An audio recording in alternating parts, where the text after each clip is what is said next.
Hey boys and girls, welcome back. So let's pick up where we left off, which was front brakes and steering. So when we last talked, we were talking about the manual steering rack in the EG subframe on our EK Civic. We have this adapter that's on eBay for $12 or something like that. And also addressing, let me stick this somewhere. Also addressing this sort of spacer adapter thing. So there are a couple of vendors that you can get this kind of solution from. I decided to go ahead and design and print one myself. So this is just PLA 3D printed. I think it turned out pretty well. It took 2 tries to get the dimension right so that this guy's compressed nice and tightly up against this rubber grommet. I don't know. So my main concern here is, where is the exhaust going to end up? And is this thing going to be able to tolerate the heat that it's exposed to? So glass transition temperature for PLA is something like 65 degrees C, which is, I don't know, it's like 100 and I'm gonna guess it's like 130 F. Maybe future John will correct me.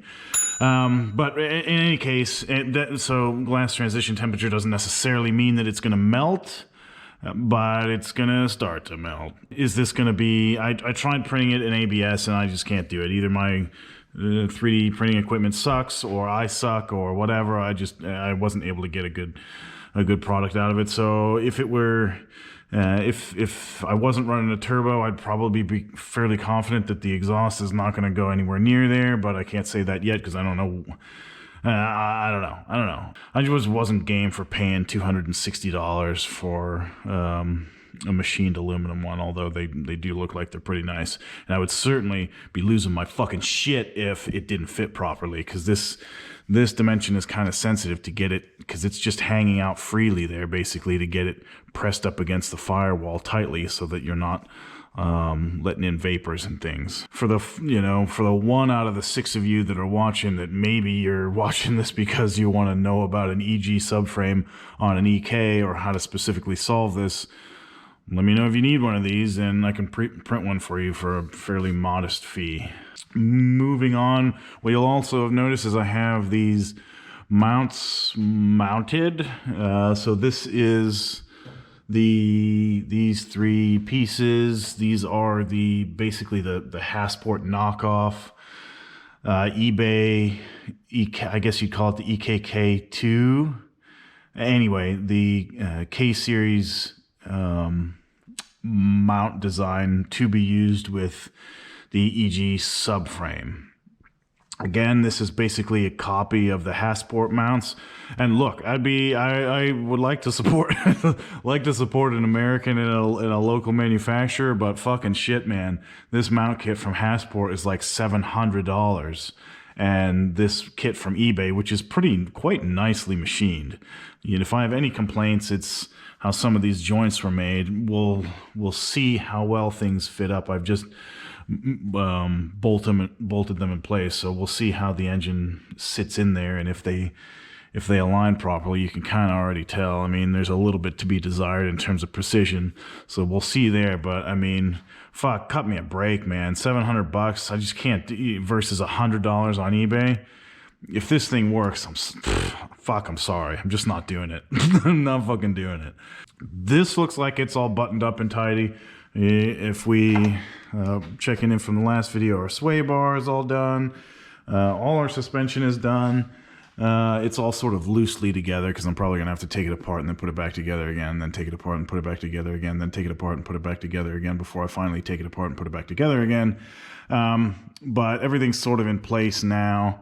I did finally get the appropriate fuel line, which I mean, so let's take a second to look at that for a minute.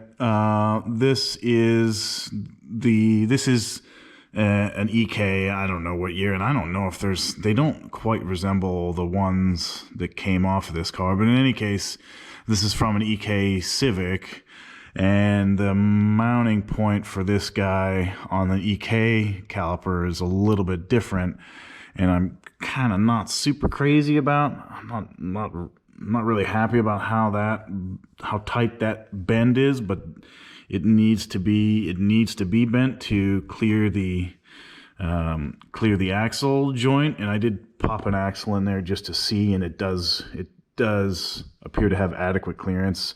So I'm not crazy about it, but it's not screaming at me that it won't work either. So we'll play that by ear, see how it goes. But basically what we have here is an EK brake hose, a 06 to 11 Civic SI, front caliper and caliper bracket, which is the same as a RSX Type S, same part number. And yeah, so now all we're left to do is bleed the brakes. So I'm still using the stock EK Brake Master. I know a lot of guys like to use upgrade to upgrade to a Integra Type R, which is a bigger diameter. We're gonna see how this one feels, and basically, if you go to a bigger brake diameter, I mean, the deal is with hydraulics is you're trading volume and force, right? And if you go to bigger brakes, right, they have bigger pistons in them, and given the same amount of pressure, they can apply more force to the rotor, to the pads. The downside is they require more volume to do that. In order to create the same amount of pressure with more volume, the master cylinder has to move more volume of fluid.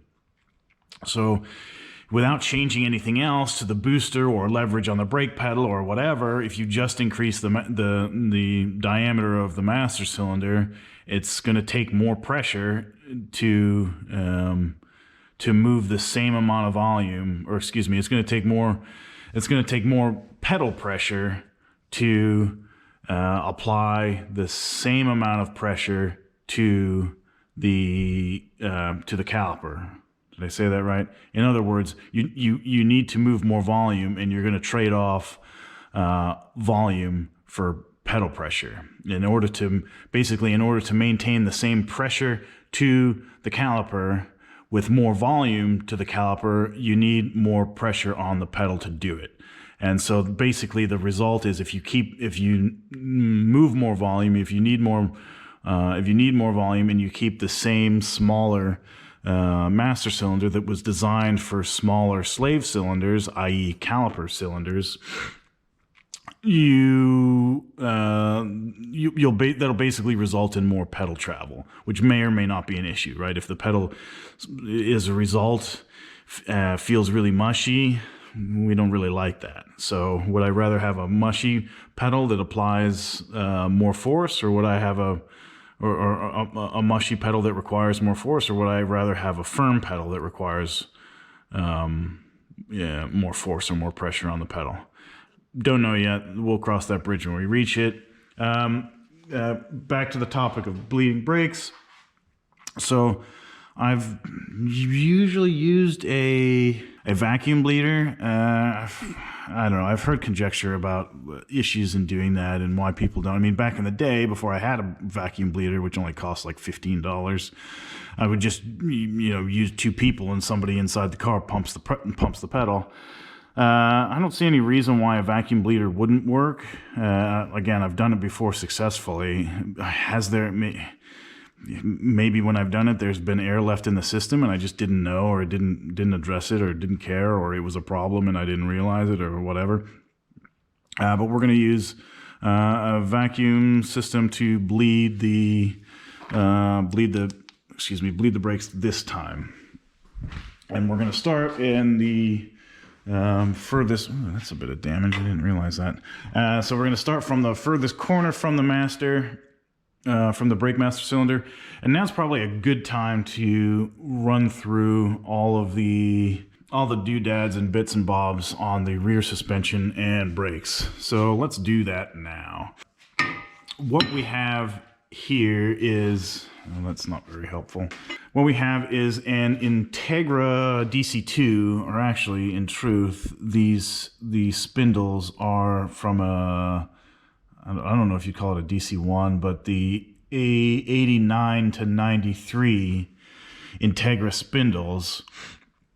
And so basically those, here's a corner of it that you can see.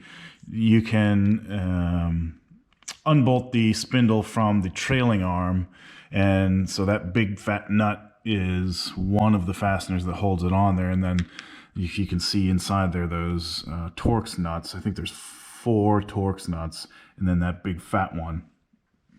So those hold on the spindle, and so these are, you can either use a spindle from I think it's 89 to 93 Integra, or the DC2, which is whatever, 94 to 01. I may be off by those a little bit.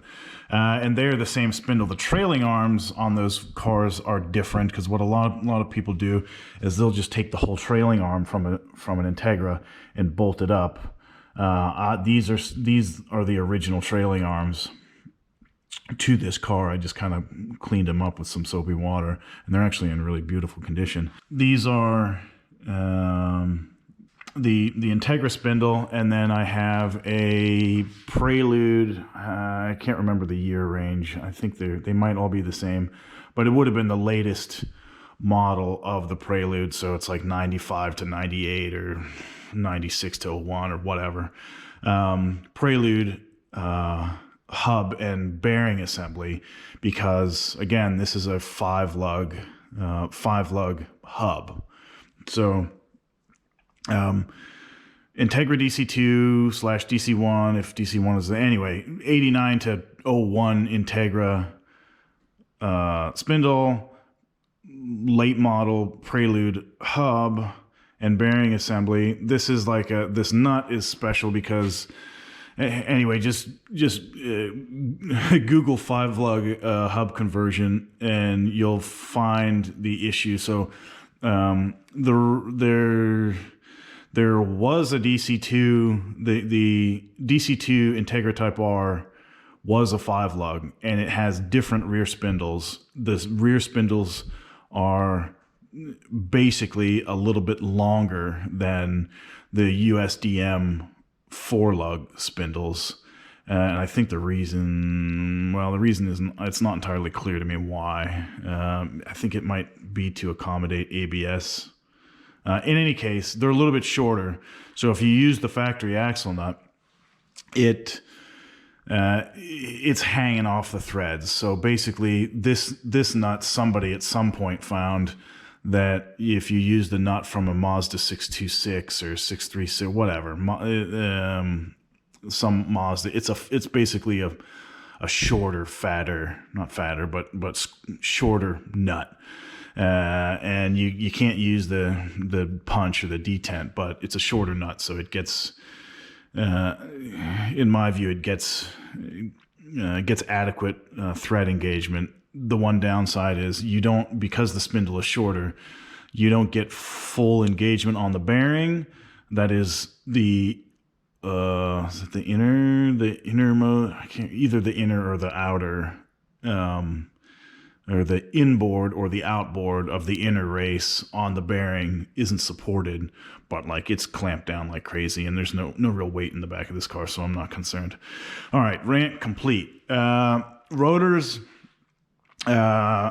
RSX, both the base model and Type S rear rotors are the same, and we have RSX, again, Type S and base model calipers are the same. RSX calipers, however, you will notice that we're on the passenger, i.e.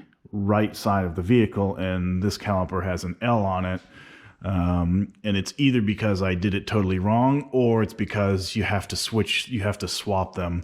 On the RSX, this guy is upside down, but in order to get your handbrake cable and your brake hose to go where they need to go, you flip the caliper flip the caliper around, and that solves that problem. And that's the long and short on the brakes and hub. Moving to the control arms and suspension brace, you will have no doubt seen these. If you've done any amount of looking, you'll have no doubt seen these on eBay for super duper cheap. And you guessed it, that is completely in line with Jmar's cheap ass philosophy. And I mean, we'll see how well they work. There's just some water spots on there I was washing. We'll see how they work, but the machining looks really nice. It looks fine. Like I don't see any major issues at all. And as far as assembly goes, they went right together.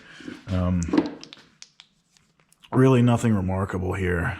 So the only thing I'd really be concerned about is, I mean, I don't know, maybe there's nuance to the dimension that I'm not seeing, I didn't notice during assembly. The only other thing I can think of is the quality of the polyurethane and the bushings. Nothing really to report. The sway bar, again, that's an eBay cheap ass. It was like $70 or something.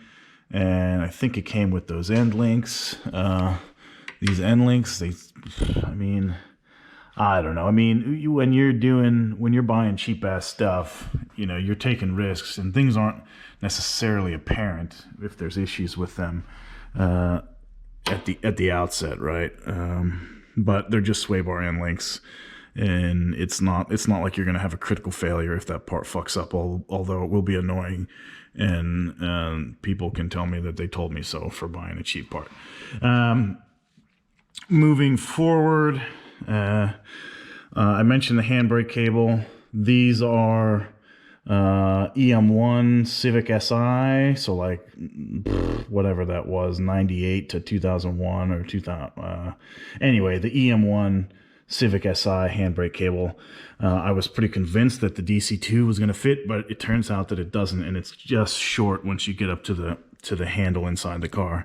Again, energy suspension, polyurethane bushings with the factory cores. Those are kind of a pain in the ass because you have to grind all the rubber off of them without fucking them up. And we got new toe links. Those are just OEM or OEM equivalent toe links. That is, yeah, that's it for the rear system. Oh, and then cheap ass camber adjustable control arms. Like a lot of this stuff, they needed part of that needed ground or cut so that it would fit and not interfere with the chassis in the car, which is fucking annoying. And one other thing you'll need to account for is you'll see these two gold spacers. Those are brass bushings that I had machined to make this fit.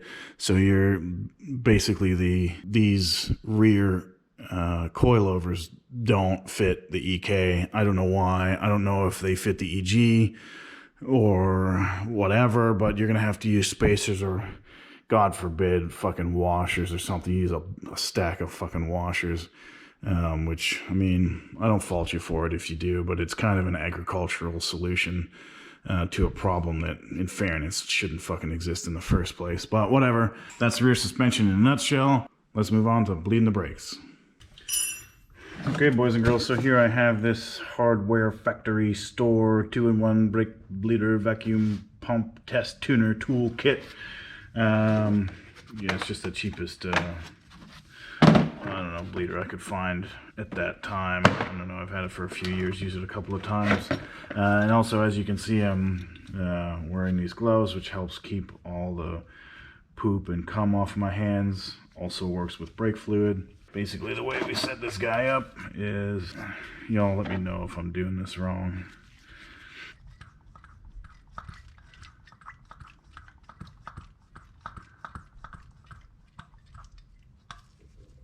Yeah, you know what, I'm not super stoked about that. I think I want to use old school method of pressing it. pressing the pedal. That's what I think I'm gonna do. Okay, go down.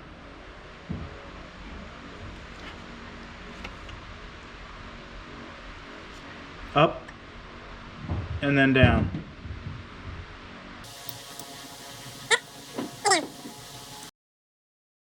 Okay, boys and girls, it is several days later, and I still can't figure out how to bleed brakes, I guess. So I guess I'm going to have to admit I don't know how to bleed brakes. I thought I did. I thought for sure I did. Kept pumping, and this pedal is still mushy-gushy. I figured I'd take a break from that and direct my attention to the handbrake cable. And then that was a whole new bag full of piss-offs. So I'll share what I did there. So these are handbrake cables from a 2000, I think I had mentioned 2000 SI or what the EM1, and they will work with Integra DC2 rear disc brakes. However, as I mentioned a couple of times, these are not Integra DC2. These are RSX, and so they have a different.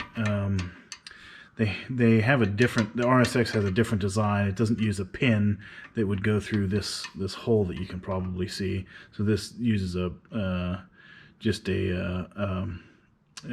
pin with a cotter pin on the DC2.